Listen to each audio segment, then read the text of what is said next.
Alors bonjour à tous, bienvenue pour ce webinaire Réussir son document unique d'évaluation des risques professionnels. Sébastien Bouchot, je suis conseiller en prévention des risques professionnels. Jérôme Mély, même conseiller en prévention au sein du service de santé. Voilà, en attendant que les derniers participants se connectent, on va vous présenter un petit peu du coup notre service et puis nous-mêmes. Donc nous sommes conseillers en prévention des risques professionnels. Nous dépendons du pôle prévention. Donc au niveau du Sud-Loire Santé au Travail, nous avons un pôle médical et un pôle prévention. Au niveau du pôle prévention, nous intervenons donc à la demande des médecins du travail ou des adhérents pour intervenir sur tout ce qui peut être études d'ordre général via la fiche entreprise principalement, mais également études de poste, études diverses et variées, accompagnement également à la mise en place de documents uniques ou d'études en lien, de démarches en lien avec la santé et sécurité au travail. Alors d'un point de vue technique, ce webinaire est enregistré. Vous aurez prochainement accès au replay. Et puis, nous vous demandons de nous faire parvenir éventuellement vos questions au fur et à mesure de cette présentation. Nous y répondrons dans un deuxième temps. Voilà. Pour cela, vous pouvez utiliser l'onglet Conversation que vous retrouvez en haut de votre page de présentation. On est déjà nombreux, mais on va vous présenter en quelques lignes le SLST et les différents intervenants qui peuvent intervenir chez vous. Effectivement, le SLST, donc nous sommes un service de prévention et de santé au travail. C'est les nouvelles dénominations de ce qu'on appelait fut une époque la médecine du travail, qui était devenu les services de santé au travail. Aujourd'hui, on s'appelle service de prévention et santé au travail.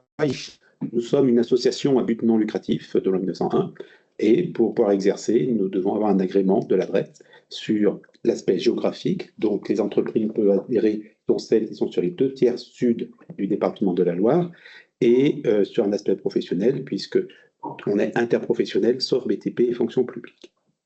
En quelques chiffres, on est à peu près 130 salariés, on suit 11 000 entreprises adhérentes, tout comme la vôtre, et ce qui représente 125 000 salariés, à peu près. Donc, nos missions ont été redéfinies par la loi LPST, cette loi du mois d'août 2021, qui a réannoncé des aspects de prévention, et elles sont définies d'une manière dans les textes par ces éléments. Nos missions relèvent de la prévention et de l'aide à l'évaluation des risques professionnels de nos adhérents, le conseil aux employeurs et aux travailleurs ainsi que leurs représentants sur l'ensemble des risques professionnels et l'amélioration des conditions de travail. Naturellement, on a l'aspect historique de la surveillance de l'état de santé des travailleurs par la réalisation des visites médicales prévues par le Code du travail, que ce soit les visites de fond, tout comme les visites assurées d'un événement de santé. Autre axe important de la nouvelle loi, effectivement, c'est la prévention de la désinsertion professionnelle et le dispositif de maintien dans l'emploi. Autre élément, naturellement, c'est la contribution à la traçabilité des expositions professionnelles et à la veille sanitaire qui a aussi été renforcée par cette loi LPST. Enfin, les services de santé et de prévention au travail doivent participer à contribuer à la promotion de la santé publique sur le lieu de travail. Donc les objectifs de ce webinaire, donc ça va être bien de positionner la démarche d'évaluation des risques et sa transcription dans le document unique. Donc là, dans le cadre des nouvelles évolutions réglementaires, on ne parle plus que de document unique, mais d'une démarche d'évaluation des risques et sa transcription dans le document unique. Et puis, au fil des étapes, nous aborderons ce qui nous semble être des points de vigilance, de bonnes pratiques pour bien réussir son document unique. Alors, nous sommes obligés de poser aussi quelques limites par rapport à notre webinaire. Déjà, effectivement, c'est important de dire que de nombreux outils existent déjà. Il y a des outils qui sont liés à des brochures, par exemple, institutionnelles, comme la FERSAT, l'INRS, la DGT, mais il y a aussi des outils d'ordre privé, des logiciels payants, certains sont gratuits, des démarches qui sont portées aussi par des branches professionnelles ou des acteurs de certaines branches professionnelles qui interviennent aussi sur ce domaine-là, comme la branche de l'automobile, par exemple, ou dans la propreté. Donc, on va ici aborder dans notre webinaire plutôt ces aspects de positionnement et de points de vigilance importants, plutôt que rentrer dans un catalogue des différents outils. Autre point, au moment de la préparation du webinaire, nous avons pu voir que vous êtes très nombreux à participer, nous avons une centaine d'inscrits, sur des secteurs très différents, puisque ça va du commerce, de la TPE à des industries de taille très, très, très importante, des pharmacies, du textile. Donc, on n'est pas sûr de pouvoir répondre de manière très spécifique à toutes les attentes et questions. Et naturellement, le conseiller en prévention des risques de l'équipe pluridisciplinaire qui suit votre établissement pourra vous apporter plus d'éléments. Donc, pour cela, vous pouvez vous rapprocher du médecin du travail ou tout simplement en répondant au mail d'invitation que vous avez reçu. Nous, on pourra vous communiquer l'adresse et les coordonnées de votre conseiller en prévention. Donc, dans les limites, voilà, on va être obligé d'être un petit peu, je dirais, peut-être un petit peu dogmatique ou théorique sur certains points, mais on va essayer de s'adapter à la fois à ces attentes de TPE, de PME ou de grands groupes qui peuvent être différentes avec des démarches très amorcées ou très abouties, comme des personnes qui souhaitent faire un démarrage de démarche. Commençons par le début. L'évaluation des risques professionnels, qu'est-ce que c'est? Donc, l'évaluation des risques professionnels, c'est identifier et classer les risques qui sont présents dans l'entreprise dans l'optique de déclencher des actions de prévention et de protection pertinentes. Ça, c'est le premier point. Une fois qu'on a évalué ces risques, pour évaluer ces risques, on va utiliser une démarche qui se veut structurée et dont les résultats seront, eux, retranscrits dans le document unique d'évaluation des risques professionnels.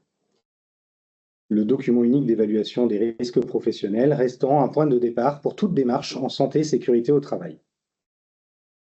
Bien entendu, elle relève de la responsabilité de l'employeur et s'inscrit dans son obligation générale d'assurer la sécurité et la santé de ses salariés. Il faut retenir qu'un document unique ou une évaluation des risques professionnels réussie, ça passe par donc cette démarche qui est insufflée dans l'entreprise et qui crée un levier de progrès qui permettra d'améliorer le fonctionnement de l'entreprise, que ce soit sur le plan humain ou économique. Effectivement, c'est vraiment renforcé avec la loi LPST, cette approche, on passe vraiment du document unique à la démarche dans l'esprit de la loi. C'est important. Et le document unique reste finalement la retranscription de cette évaluation. Voilà. Une retranscription d'une démarche, c'est le côté visible de l'iceberg. Tout ne doit pas remonter de ce qui a été étudié dans le cadre de la démarche, mais vers quoi on peut attendre. Qu'est-ce qu'on peut attendre dans le contenu d'un document unique? Eh bien, on a trois volets, le volet méthodologique, le volet synthèse des risques et les annexes. Ce qu'il faut préciser en préalable, c'est que la réglementation, que ce soit la circulaire du 18 avril, la nouvelle réglementation de 2021, ne prévoit pas de modèle type, de CERFA type ou de tableau type. C'est à l'entreprise de s'adapter et de créer son support. Effectivement, le document unique d'une entité comme le SLST est forcément très différent du document unique d'une pizzeria ou d'une pharmacie ou d'une entreprise de 200, 300 personnes, d'une industrie de la plaine du Forêt. Donc, il faut qu'il soit adapté au contexte d'entreprise et il faut aussi, vous verrez au fur et à mesure du webinaire, qu'il faut qu'il soit simple et souple. Alors d'ailleurs, pourquoi disons document unique? Le terme de unique. Le terme de unique se veut être dans une philosophie de rassembleur, un rassemblement d'un certain nombre d'informations sur les risques professionnels et sur la prévention et les éléments de prévention ou de protection.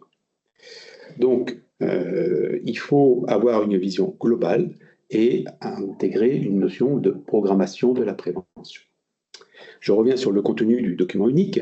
Au final, qu'est-ce qu'on doit retrouver dans un DUERP? Eh bien, l'indispensable, c'est quand même le premier aspect, c'est les volets méthodologiques, notamment le découpage des unités de travail. Tu nous en parleras tout à l'heure. Effectivement, c'est un point important, c'est sensible, c'est ce découpage d'unités de travail. Autre aspect, naturellement, c'est la méthode de priorisation des risques qui a été retenue. Il va falloir identifier les risques, identifier ceux qui sont plus prégnants par rapport à certains, par rapport à d'autres. Et un troisième point, ça peut être aussi les risques selon les risques, là où les méthodes d'analyse qui ont été retenues. Naturellement, il faut retrouver le corps du document unique, qui est la synthèse des risques, ce fichier qui est réunifiant, unique, les risques qui permettent d'avoir une vision globale et de prioriser par niveau d'importance. Enfin, il existe des annexes, certaines à caractère légal, d'autres à caractère plus volontaire. Dans les annexes légales, on peut citer, par exemple, l'annexe liée à la pénibilité et à la citation des postes de travail soumis à des facteurs de pénibilité. Il y a par exemple aussi une annexe liée à l'évaluation spécifique du risque chimique, l'IEVRC dans notre jargon. On peut parler aussi de l'annexe liée aux documents relatifs à la protection des explosions dans certains sites ou certaines entreprises qui utilisent des produits inflammables. Vous pouvez aussi situer dans les annexes légales les dosimétries d'ambiance, ça peut être les ambiances de bruit, les ambiances sonores, comme les ambiances atmosphériques. Après, vous avez les annexes, on va dire, d'apport volontaire. L'entreprise décide qu'une annexe peut apporter des informations complémentaires, aller plus en détail dans certains types de risques ou certaines situations de risque, et le positionner en annexe du document unique. Donc là, on va retrouver des éléments spécifiques d'approfondissement ou des éléments de preuve de la bonne démarche de prévention que souhaite mettre en place l'employeur dans son entreprise. Donc, on a vu la démarche, on a vu le document unique, les définitions, les grands axes. Donc, quelles sont les étapes du coup pour réunir cette évaluation des risques dans le document unique? Tout d'abord, on va préparer l'évaluation. Ensuite, on va identifier les risques, on va classer ces risques, on va mettre en place des actions de prévention et on va enfin le faire vivre en effectuant un suivi et mettre à jour les données au fil du temps. Donc, nous allons maintenant détailler ces 5 étapes clés pour rentrer plus dans le vif du sujet. Dans la phase de la préparation de la démarche, il y a quelques prérequis. Il faut peut-être déjà tout simplement rappeler que cette évaluation des risques et cette retranscription dans un document unique, elle peut avoir des responsabilités pour l'employeur ou ses représentants. Responsabilité pénale, en cas d'infraction déjà de manquement au document unique, mais aussi, donc des responsabilités sont prévues, mais aussi des responsabilités civiles en cas de recherche de dédommagement complémentaire. Là, ça veut dire que, effectivement, ça peut engager la responsabilité de l'employeur ou de la société, et indirectement, il faut que le VRP implique l'employeur et que celui-ci peut être engagé et convaincu de cette démarche. Effectivement, l'aspect responsabilité peut aussi induire des difficultés, enfin des prévisions de gestion anticipées par la suite sur l'organisation du document unique dans l'entreprise et la manière de le porter. Donc, une fois qu'on a bien conscience de nos obligations, on va cadrer le projet et définir les ressources. Donc, bien entendu, le projet ne sera pas le même et les ressources ne seront pas les mêmes en fonction de la taille de l'entreprise. Une petite structure de 2-3 personnes ne va pas mettre en place les mêmes ressources. Il va falloir déterminer les objectifs. Donc, pourquoi est-ce que l'on met en place ce document unique? Est-ce uniquement d'un point de vue réglementaire ou est-ce qu'on souhaite en faire un levier pour notre entreprise? On va déterminer les moyens qui vont participer à la mise en place de ce document unique. Est-ce qu'on fait appel à un prestataire extérieur, au SLST, à une personne tierce, ou est-ce qu'on reste en interne? On va définir la démarche. À partir de quand est-ce qu'on met en place le projet? Quand est-ce qu'on commence? Comment on adapte, comment on crée notre projet? Il faut bien entendu prendre en compte le contexte de l'entreprise, pouvoir se l'approprier, c'est vraiment important pour qu'un document unique d'évaluation des risques soit réussi, qu'on se le soit approprié. Donc il faut vraiment participer à la mise en place de ce document unique. Et il faut également qu'il puisse être évolutif, c'est-à-dire principalement qu'il soit informatisé déjà, et puis qu'on intègre dans le cadre du projet les évolutions futures qu'on prévoit de mettre en œuvre. Voilà. Ensuite, une fois qu'on a cadré notre projet, il va falloir choisir un outil d'évaluation. Il existe, on en a parlé au début, une pléiade d'outils d'évaluation des risques professionnels qui soient dématérialisés directement sur Internet, qui soient en version Word, Excel, qui soient issus de différentes sources, qui soient issus d'un prestataire ou qu'on fabrique en interne. L'idée, c'est vraiment de se dire, pour mon entreprise, par rapport à ma taille de structure, par rapport à mon projet, quel type d'outil je vais utiliser et comment je vais l'utiliser. Je crois qu'effectivement, là, il y a un principe, c'est que plus c'est simple, mieux ça marche. Et c'est quelque chose qu'on va inscrire dans le temps, dans le fonctionnement de l'entreprise. Donc, dès le départ, il faut qu'il y ait une certaine simplicité dans l'outil. Vous avez l'habitude de travailler sur Word, sur Excel, et on peut faire un document unique sur Word, sur Excel. L'important, c'est d'être à l'aise, aussi bien dans son fonctionnement que dans celui de l'entreprise. Et puis, il faut aussi que le document unique soit compréhensible. Il ne s'agit pas de faire des études très poussées de sûreté et autres. C'est quelque chose qui doit être relativement facile dans sa compréhension par tout à chacun. Un principe important, c'est de garder une autonomie. Effectivement, on a une certaine vigilance vis-à-vis de la sous-traitance. Souvent, quand on nous sollicite au niveau du SLST, on nous demande est-ce que vous pouvez venir faire le document unique? Nous, on repositionne les choses en disant effectivement qu'on est plutôt là à accompagner l'entreprise par rapport à tous les éléments que l'on vient de citer, mais aussi pour être vigilant par rapport à cette notion de prise en main. Il va falloir l'amender au fil des actualités dans l'entreprise, dans l'année, les années d'après. Donc, c'est important que l'entreprise garde cette autonomie. Et si toutefois vous décidiez effectivement de recourir à des intervenants extérieurs, c'est important de prévoir dès la phase de contractualisation qu'il y a une phase de passation et de prise en main des outils. Typiquement, nous avons eu un document unique sous forme PDF, qui l'entreprise ne pouvait pas le modifier, et ou faire appel à l'intervenant pour le remodifier. Donc, c'est important. Autonomie ne veut pas dire non plus quand même travailler en autarcie. L'employeur a en interne des ressources. Naturellement, il faut qu'il travaille avec les ressources internes telles que les ressources humaines, telles que la production, les personnes liées à la maintenance, le référent santé-sécurité si vous en avez dans l'entreprise. Et en externe, il y a aussi d'autres interlocuteurs qui peuvent effectivement vous aider. Naturellement, donc on parlait des services de prévention de santé au travail, on a parlé de la fiche d'entreprise, qui est un document que nous devons produire pour les adhérents, qui permet de faire une première cartographie des facteurs de risque, des études de poste, mais c'est aussi, par exemple, les intervenants qui font les contrôles techniques périodiques, qui vont apporter un certain nombre d'informations, par exemple.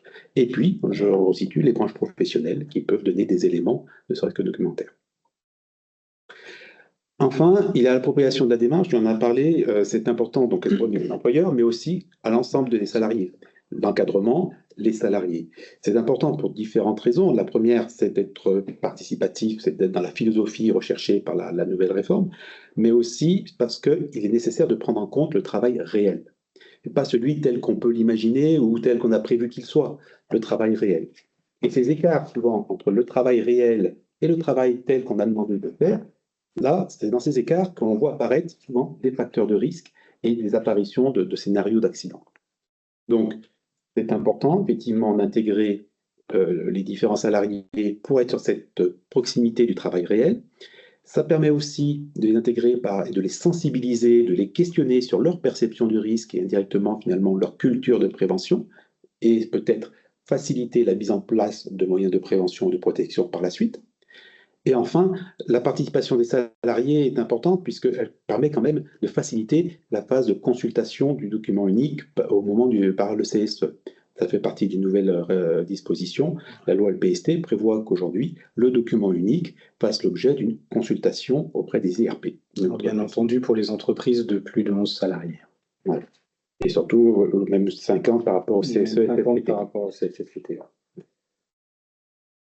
Donc, on a préparé notre démarche. Maintenant, on va rentrer dans la préparation du document unique d'évaluation des risques, donc, qui regroupe l'ensemble et qui formalise l'ensemble de la démarche. Donc, la première étape, ça va être, pour préparer ce document unique, d'envisager les unités de travail. Les unités de travail, on les appelle également les groupes homogènes d'exposition au risque. Donc là, il faut être pertinent dans le découpage en fait, de son activité. On a plusieurs leviers, plusieurs moyens de découper son activité en fonction de la taille, bien entendu, de son entreprise. Alors, ça peut être un découpage géographique, par exemple, tout le personnel de l'atelier. Ou alors, ça peut être par métier, par exemple, le personnel administratif, le personnel dans l'atelier, alors plutôt, par exemple, les soudeurs, et puis on va séparer avec les usineurs, par exemple, si on est sur de l'industrie. Ou on peut être également transversal. Donc, ça peut concerner l'ensemble des salariés. Souvent, nous, dans les accompagnements aux documents uniques, on met les risques communs. On appelle ça les risques communs. Donc, on peut avoir un découpage en différentes unités de travail, mais on peut également avoir une seule unité de travail. Une petite structure de 3 personnes dans un commerce, on va intégrer tout le monde dans l'analyse et dans l'évaluation des risques professionnels. En plus, il peut y avoir de la polyvalence, effectivement, dans les TPE, ce qui fait que c'est plus pertinent d'être global sur l'approche. Et dans un premier, quand on crée un document unique, il est préférable de commencer plus large et de recibler ensuite dans un deuxième temps, lorsqu'on sera sur des mises à jour, par exemple. Effectivement, plus on découpe les unités de travail, plus on va avoir une démultiplication au moment des mises à jour de l'investissement. Une entreprise de taille importante qui descendrait poste par poste, effectivement, à chaque fois, dans les mises à jour devrait être faite aussi poste par poste.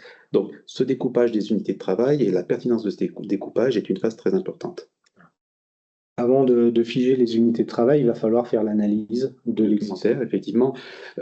Et les entreprises n'ont pas attendu 2024 pour faire de la prévention des risques professionnels, et même 2001 par rapport à l'obligation de document unique. Elles travaillent déjà avec un certain nombre d'éléments, notamment des documents. Alors, on parlait de la fiche d'entreprise que les services de prévention doivent produire auprès de leurs adhérents, mais il y a aussi des échanges, des études de poste et d'autres aspects documentaires qui peuvent être aussi, par exemple, les fiches de données de sécurité des produits chimiques qui vont donner des informations sur la dangerosité des produits. Ça peut être aussi des éléments dans les registres de sécurité, des comptes rendus de vérification périodique, par exemple. Donc, il existe un certain nombre de documents dans l'entreprise qui peuvent nourrir cette première phase d'approche sur les risques. Et puis, c'est important aussi d'intégrer les connaissances ou l'historique de l'entreprise. On peut appeler l'empirique, finalement, en santé et sécurité au travail. Là aussi, je reviens sur le principe que les entreprises n'ont pas entendu 2024. Ne serait-ce que dans les process, les façons de faire, les façons de fonctionner, les salariés à tous les niveaux ont déjà intégré des modes opératoires ou des pratiques de protection. Par exemple, certaines tâches, on va prendre certains EPI plus en particulier. C'est révélateur d'une émergence de risque. Certaines façons de travailler, par exemple, dans un magasin, on prévoit la livraison le lundi ou le jeudi parce que c'est des jours où il y a moins de circulation autour du magasin. Et on peut ouvrir la porte du fond pour faire la livraison dans la remise, par exemple. Donc, toutes ces pratiques sont à identifier et à réintégrer aussi dans le document unique. Donc, une fois qu'on a fait cette synthèse, on va dire, de l'existant dans l'entreprise, à ce moment-là, on va pouvoir figer et valider les unités de travail qu'on avait pressenties. Donc, une fois qu'on a identifié nos unités de travail, donc vous verrez sur la droite de votre écran, vous avez un exemple de document unique d'évaluation des risques, où on retrouve bien notre unité de travail.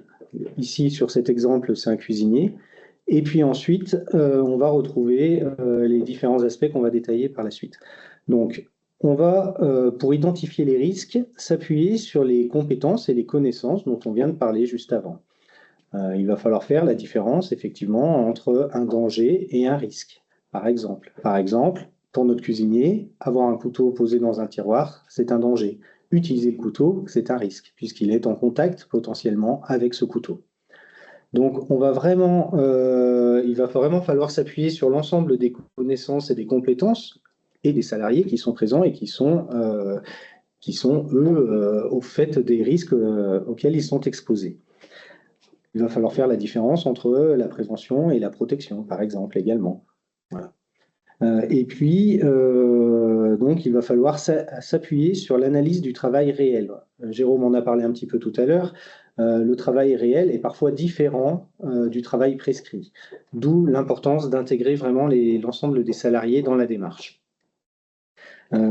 Pour analyser le travail réel, eh bien, on va observer en fait les tâches que réalise chacun.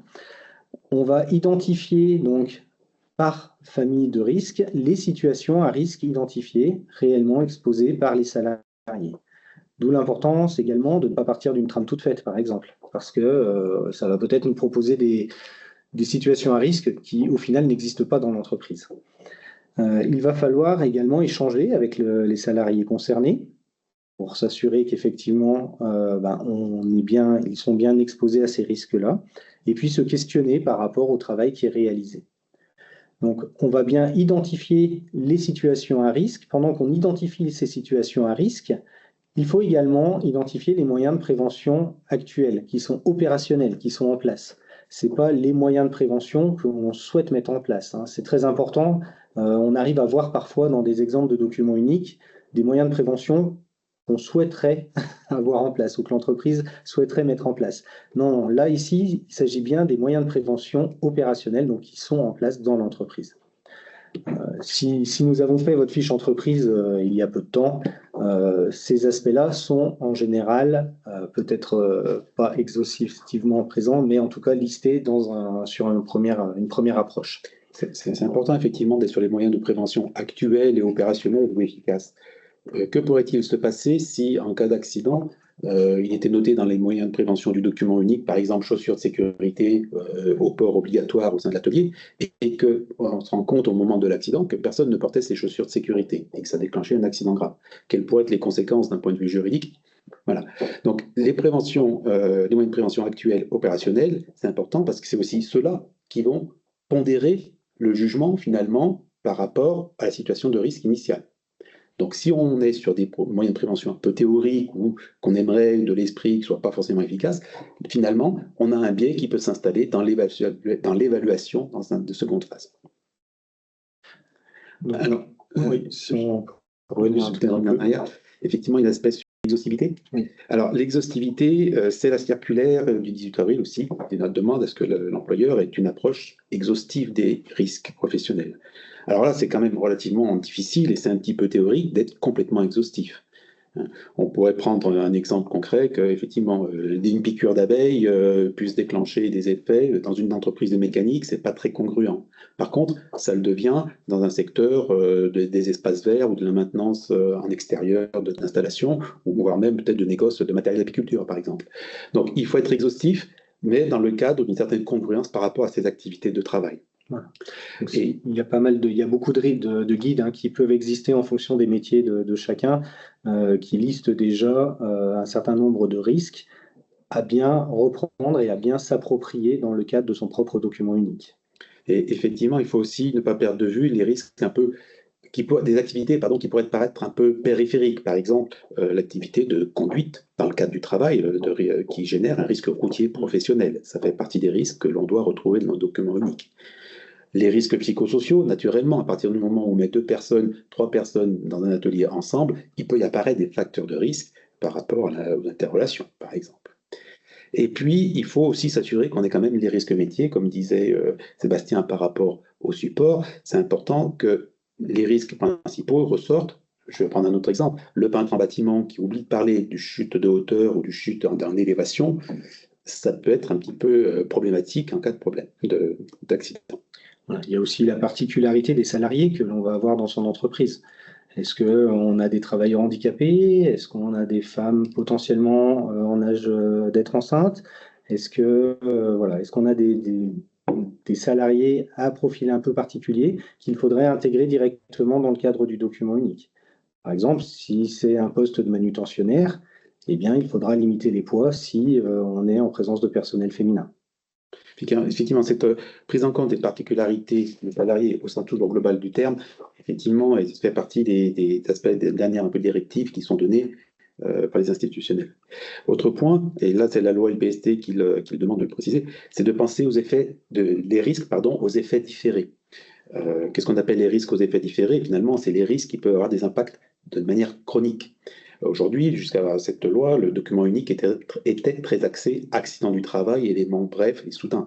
Il faut aussi intégrer maintenant dans le document unique cette approche de risque chronique qui s'installe tout doucement mais sûrement dans le cadre des évolutions du temps. Alors on peut penser naturellement aux risques liés à l'utilisation de produits classés cancérogènes, mutagènes, reprotoxiques. Ça peut être aussi des risques ou approfondir des risques liés aux troubles musculo-squelettiques, qui est lié à la répétitivité dans le temps de certaines actions, certaines activités de travail, par exemple. Donc, à partir du moment où on a bien identifié de façon le plus exhaustive possible la liste de nos situations à risque et bien de prévention opérationnelle, eh bien, on va hiérarchiser l'ensemble de ces risques.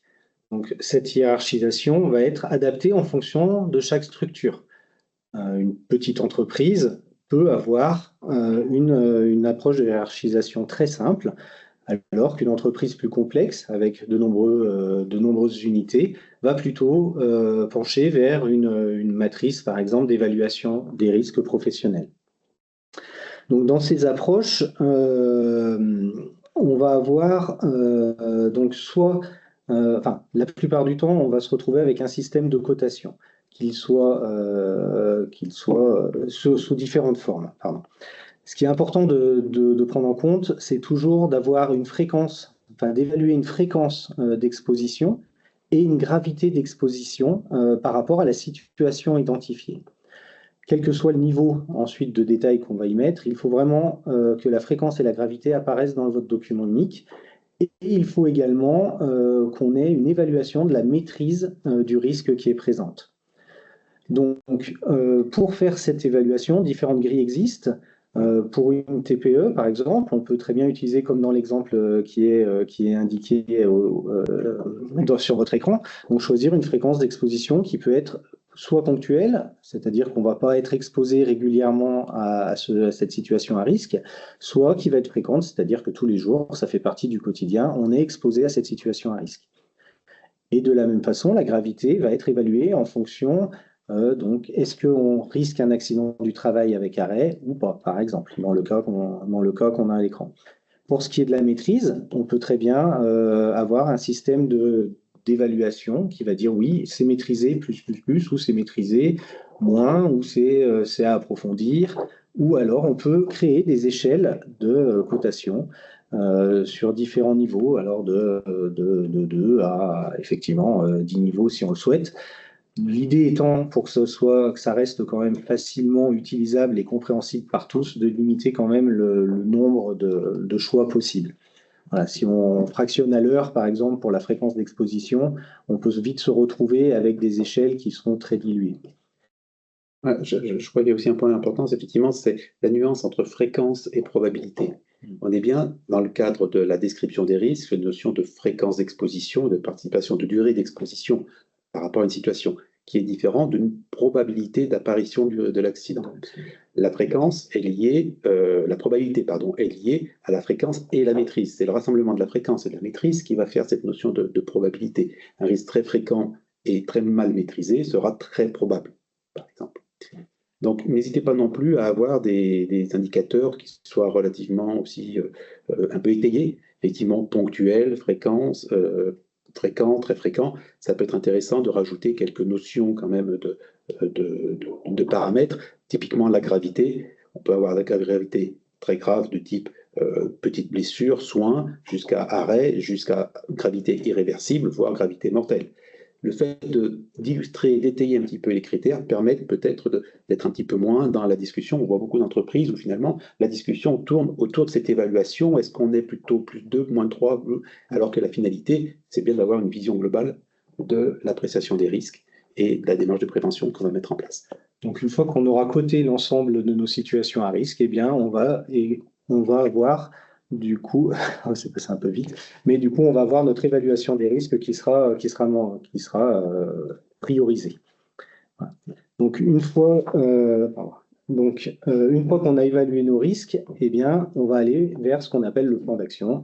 On va mettre en place des actions d'amélioration. Voilà, et c'est vraiment, là encore, j'insiste par rapport au fait de la FPST, c'est vraiment l'orientation qui est choisie dans la philosophie de réglementation.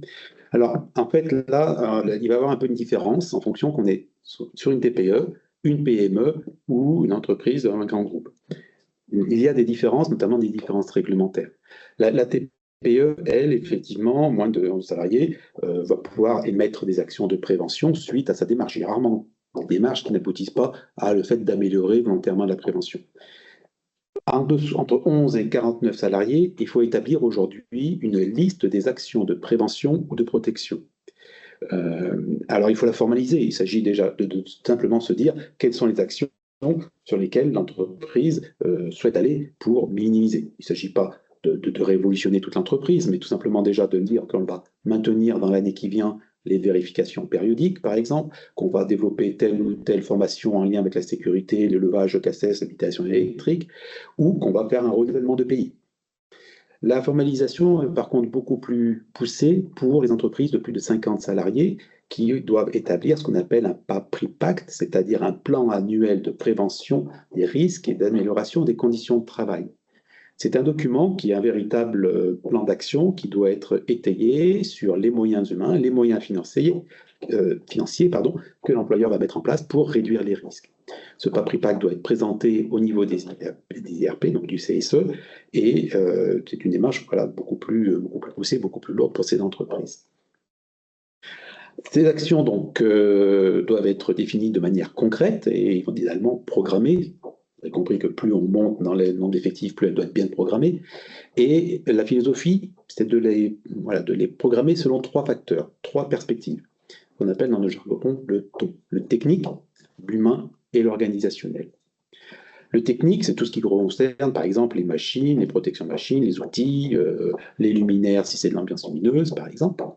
L'humain va regrouper l'ensemble des facteurs humains, c'est-à-dire la formation, la sensibilisation, la diffusion d'informations, de consignes de sécurité. Et l'organisationnel va toucher à tout ce qui est l'organisation de l'entreprise, l'organisation du travail, comme l'alternance, les activités, la polyvalence, l'aménagement horaire, par exemple, lors de périodes caniculaires. Il est important que cette combinaison soit réfléchie ainsi parce que, je vais prendre un exemple assez trivial peut-être sur les extincteurs, mais vous avez un départ de feu dans un magasin ou dans votre pharmacie, vous avez un départ de feu. La question va être comment je vais utiliser les extincteurs. Donc déjà, est-ce qu'on a les bons extincteurs aux bons endroits? Ça va être le côté technique. Est-ce que le jour où il va y avoir un départ de feu, l'humain, les personnes vont savoir réagir? Donc c'est un peu la sensibilisation, formation, utilisation d'un extincteur. Et d'un point de vue organisationnel, c'est le jour où le départ de feu a lieu et qu'on utilise les extincteurs, il faut qu'ils puissent marcher. Donc ça, c'est l'obligation de maintien dans l'état et de bon positionnement et d'accessibilité. Donc cette conjugaison technique, organisationnelle et humaine, quand elle est réfléchie pour intégrer le plan de prévention, permet d'aller vers une démarche de prévention particulièrement efficace parce qu'on comble l'ensemble des maillons de la chaîne. Donc on a bien compris qu'une fois qu'on avait évalué l'ensemble de nos risques, on allait mettre en place des actions d'amélioration. Mais il va falloir les prioriser, ces actions. Donc c'est vraiment la partie évaluation et classement des risques qui permet de faire cette priorisation d'actions. La finalité de cette évaluation, c'est bien ça, c'est de se dire, si on a une seule action, effectivement, c'est pas très compliqué, on va se dire, bon, ok, on met en place l'action. Si on a une vingtaine d'actions, par laquelle je commence, par exemple. Donc, c'est pas toujours si simple parce qu'il y a d'autres actions qu'on peut mettre en parallèle. Mais l'idée, c'est vraiment de s'appuyer sur la priorisation, de prioriser les actions par rapport à notre évaluation des risques. Et le tout en restant cohérent par rapport à l'état de l'analyse, le plan d'action et éventuellement pour les entreprises de plus de 50 salariés, le bilan annuel d'activité. Qui peut être aussi présenté auprès du leader, aussi être présenté au CSE, oui. Donc, on a fait notre évaluation, on a mis en place un plan d'action. Bon, c'est pas fini. Maintenant, il va falloir faire vivre la démarche. Il faut faire vivre la démarche en maintenant une dynamique de prévention dans l'entreprise. Donc pour ça, il va falloir réévaluer les risques suite aux actions qui ont été menées, par exemple. J'ai mis en place un carter de protection sur une machine. Du coup, mon risque lié à l'utilisation de la machine va devoir être recoté. Il va falloir également, en amont de tout projet d'installation d'un nouvel équipement ou de changement d'organisation, revoir l'impact que ce projet peut avoir dans le cadre de notre évaluation des risques. Et pour cela, en faisant cela, on va installer la prévention dans la durée. Et puis, on a également des obligations de mise à jour par rapport à la mise en place du document unique. Donc, une obligation de mise à jour qui est annuelle pour toutes les entreprises de plus de 10 salariés. Et depuis l'année dernière, pour les entreprises de moins de 10 salariés, uniquement en cas d'évolution notoire dans l'entreprise ou de connaissance de nouveaux risques. Et puis, on a également une obligation d'archivage. L'entreprise doit archiver les différentes versions successives du document unique pendant 40 ans. Il doit les archiver en interne et il doit également transmettre une copie de ces différentes versions des évaluations des risques professionnels au service de santé au travail. D'une manière plus générale, effectivement, les plus pratiques, peut-être, il faut ne pas hésiter, je pense plutôt aux entreprises TPE, PME, nos adhérentes de petites entreprises, qui sont pris dans les priorités du quotidien, comme dans toutes les entreprises, naturellement, mais à se donner un moment fixe dans l'année où on dit, là, c'est la mise à jour du DU. Alors, à voir, à caler en fonction du fonctionnement de l'entreprise, soit à la rentrée parce qu'il y a des budgets à prévoir, soit parce qu'on a fait, au moment de faire son bilan fin mars, on dit on attaque en avril. L'important, c'est de se dire finalement, concrètement, à quel moment je vais décider de faire ma remise à jour, d'avoir ce tempo.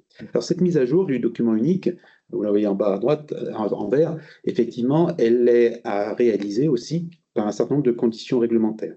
dans les conditions réglementaires, c'est toute décision d'aménagement important impactant les conditions de travail ou toute nouvelle information susceptible d'apporter une nouveauté, une nouvelle connaissance qui peut être recueillie dans le cadre de l'entreprise. Donc on voit nouveaux risques, nouveaux moyens de prévention, modifications ou nouvelles activités, et puis il faut intégrer aussi au niveau de la revue annuelle pour les entreprises qui se concernaient. Voilà, ces conditions réglementaires qui font qu'il faut les mettre à jour. Mais quand on creuse derrière, c'est un peu ces aspects un peu théoriques, qu'est-ce que l'on peut identifier? Un nouveau risque, par exemple, il peut être identifié par la suite d'un accident du travail ou d'une maladie professionnelle. Il faut bien avoir en tête qu'effectivement, un accident du travail, une maladie professionnelle, c'est la réalisation d'un risque, c'est la matérialisation d'un risque. On est passé de l'aspect a priori à posteriori, par le biais de cet événement malheureux, mais il est là. Donc, il est intéressant et important de comprendre quelles sont les causes qui ont amené à cette situation, quelles ont été les causes qui ont été à l'origine de cet accident du travail, voire de cette maladie professionnelle, et de pouvoir après les réintégrer dans le document unique, voir si on l'avait déjà perçu, si on avait déjà perçu le risque, et si on l'avait perçu, est-ce qu'en termes de fréquence, est-ce qu'en termes de gravité, et surtout est-ce qu'en termes de moyens de prévention, ceci était suffisant ou il fallait aller un peu plus loin. On parle aussi souvent des incidents, des presque accidents, ou des observations quand on fait une visite de terrain, ou quand il y a un audit qualité, environnement, ou parfois on a d'autres observations qui sont faites dans l'entreprise, qui peut être en lien aussi avec la manière de travailler. Et un accident ou un presque accident, c'est ni plus ni moins, je dirais, que presque risque, quelque part, mais ça donne des informations sur des possibilités d'apparition de certains scénarios à risque. Il y a aussi, au niveau des nouveaux moyens de prévention ou des nouveaux risques, vous voyez, au-dessus, les évolutions techniques ou d'organisation ou les évolutions réglementaires. L'entreprise doit comprendre et suivre le contexte dans lequel elle évolue. Alors, les évolutions techniques, ça c'est relativement simple, ça peut être des changements de processus ou de procédés de travail. On passe sur l'imprimante 3D pour certains aspects, qui peut réduire certains risques ou augmenter d'autres risques, par exemple, ou des évolutions d'organisation. L'entreprise doit être constamment en train de s'adapter aujourd'hui à son environnement de travail, son environnement commercial. Il peut y avoir des fusions de services, on peut modifier la stratégie d'entreprise qui peut avoir des impacts, par exemple, sur la commercialisation ou sur le SAV. Donc là, c'est des choses qui peuvent effectivement, qui doivent être anticipées dans le cadre de l'apparition de risques différents. Et bien sûr, à chaque fois, à réadapter en fonction de la taille de son entreprise. Bien sûr. Là, on est sur quelque chose d'assez large, mais il faut bien l'adapter à son entreprise. Il y a aussi les évolutions réglementaires. Il faut veiller les évolutions réglementaires. Par exemple, dans notre région, on a le radon, qui est un gaz radioactif, et des nouvelles réglementations ont eu lieu ces derniers semestres sur la prévention du risque radon d'un point de vue professionnel. Voilà. Ça peut être à l'époque aussi des évolutions, quand il y a eu la crise sanitaire, il y a eu des évolutions qui ont été menées à ce moment-là, et ça a toujours été intégré dans le document unique et l'évaluation des risques en amont. À quoi voit-on que son DURP est réussi finalement? Eh bien, j'aurais tendance à dire que s'il devient finalement un outil qui est un référentiel des moyens d'organisation, des moyens de prévention ou de protection, si on a un document unique qui devient le référentiel, qui devient un peu le code de la sécurité au sein de notre entreprise, et bien, ce sera beaucoup plus facile de l'utiliser, de le mettre en œuvre. On voit aussi si son document unique est réussi, si l'entreprise se l'est approprié, si c'est un outil pour l'entreprise. Il faut qu'il soit effectivement dynamique et évolutif pour aller de la protection des salariés vers la prévention des risques professionnels. Et être effectivement gagné en efficacité de démarche qui aura des impacts par rapport à tous les enjeux juridiques, financiers et autres. Autre élément aussi, c'est est-ce qu'il est utilisé dans d'autres process ou à d'autres moments dans l'entreprise. Peut-être comme par exemple la formation au poste de travail, la formation d'accueil que toute entreprise doit faire pour ses salariés, pour des intérimaires, on doit les former par rapport au risque et la manière de s'en prévenir. Le document unique peut être un très bon support dans ce cadre-là. Ça peut être l'anticipation de travaux. Vous pensez anticiper, faire des agrandissements, modifier un atelier de manière importante. Qu'est-ce qui a été mis déjà dans le document unique et identifié, notamment au niveau de la circulation, des risques de piétons, engins, par exemple. Et puis, ça peut être dans le cadre de la programmation d'actions à venir et d'investissement, par exemple. Et puis enfin, un document unique est réussi si on peut s'appuyer dessus pour démontrer la démarche d'amélioration continue qui a été mise en place. Et il permettra également de tracer l'ensemble des actions préventives ou correctives qui ont été mises en place d'année en année. On a réservé une plage par rapport à certaines questions.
Dans tous les cas, n'hésitez pas aussi à vous rapprocher de votre conseiller de prévention référent, d'équipe pluri.